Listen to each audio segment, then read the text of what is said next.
ছবি বিষয়ক হাদিসের স্বরূপ নিয়ে আলোচনা।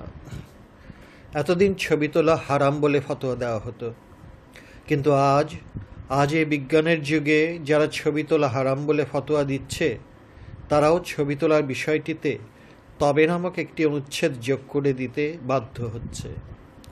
আমি সেদিন বাংলাদেশের বিখ্যাত দুজন মাওলানার ওয়াজের ক্যাসেট শুনে অবাক হলাম। একজন মাওলানা ছবি তোলা হারাম ফতোয়াটিতে প্রচার করার সময় বলছেন যে পাসপোর্টের ছবিটি তোলা হালাল। অবাক হলাম, কারণ পাসপোর্টের ছবিটি হারাম করতে গেলে উনি ওনার ফতোয়াতে আটকা পড়ে যান, কারণ উনি বেশ কয়েকবার হজ করেছেন এবং ইউরোপ আমেরিকাতে বেড়াতে গিয়েছেন।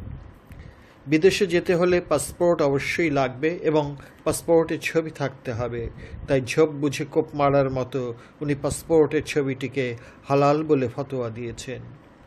ফতোয়ার বইগুলো লেখা হয়েছে কবে এবং কখন?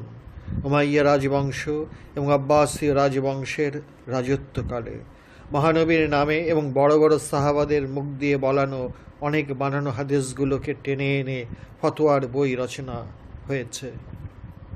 এই দুই রাজবংশ জানত যে যদি আমাদের ছবিগুলো কোনো চিত্রশিল্পীর দ্বারা আঁকা হতো এবং প্রচার হতো, তাহলে সেই ছবিগুলোর উপর ফুলের মালা শোভা পেত না, শোভা পেত ঝাড়ু জুতা দিয়ে বানানো অপমানের মালা। হাজ্জাজ বিন ইউসুফের মতো সে যুগের হিটলার কত মুসলমানদের অন্যায়ভাবে হত্যা করেছে, সেই কথাটি কি লিখে জানাতে হবে? হাজ্জাজের মতো কতজন যে ইসলামের ইতিহাসে হত্যার নায়ক হয়ে আছে, তা জানতে হলে ইসলামের ইতিহাস ভালো করে পড়ে দেখুন। মারামারি, খুনাখুনি, গুপ্ত হত্যা এবং খাদ্যে বিষ মিশিয়ে বন্ধুর রূপ ধারণ করে কত নির্মম হত্যার ইতিহাস পড়ে আপনি শিউরে উঠবেন। আপনি সবচেয়ে বেশি অবাক হবেন এবং বিস্ময়ে হতবাক হবেন এবং মন প্রাণ ঘৃণায় রিরি করে উঠবে যখন জানতে পারবেন যে মহানবীর বংশের কতজনকে হত্যা করা হয়েছিল। নবী বংশকে আওলাদে রসুল বলা হয়। তারা কোনো দুনিয়ার বাদশাহী চাননি, তবুও ক্ষমতার সিংহাসন চলে যাওয়ার ভয়ে নবী বংশের আওলাদদেরকে হত্যা করা হয়েছে নির্মমভাবে। মহানবীর বংশের আওলাদদের রক্তে আমরা হোলি খেলে আমাদের ভাগ্যকে আমরা পরিবর্তন করে নিয়েছি। মহানবীর আদেশ আলে বায়েতকে শক্ত করে ধরে রাখলে পথহারা হবে না। এই মহামূল্যবান আদেশটি গাদির খুমে 1 লক্ষের কিছু বেশি সাহাবাদের সামনে ভাষণ দেওয়ার সময় বলেছিলেন।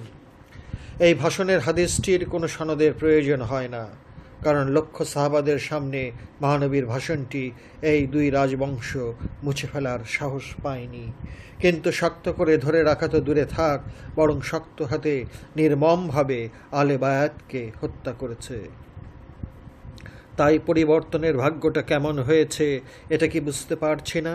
তাই 56টি মুসলিম দেশ পৃথিবীতে থাকা সত্ত্বেও আমাদের ভাগ্যটিকে আমরা যেভাবে পরিবর্তন করে নিয়েছি, সেরকম ভাগ্য নিয়েই পৃথিবীতে বাস করছি। কত সুন্দর আমাদের ভাগ্যলিপির ইতিহাস! সামান্য একটা নমুনা তুলে ধরছি। শ্রদ্ধেয় পাঠক ভাইয়েরা, আপনাদেরকে বলছি, আপনারাই বিচার করে দেখবেন।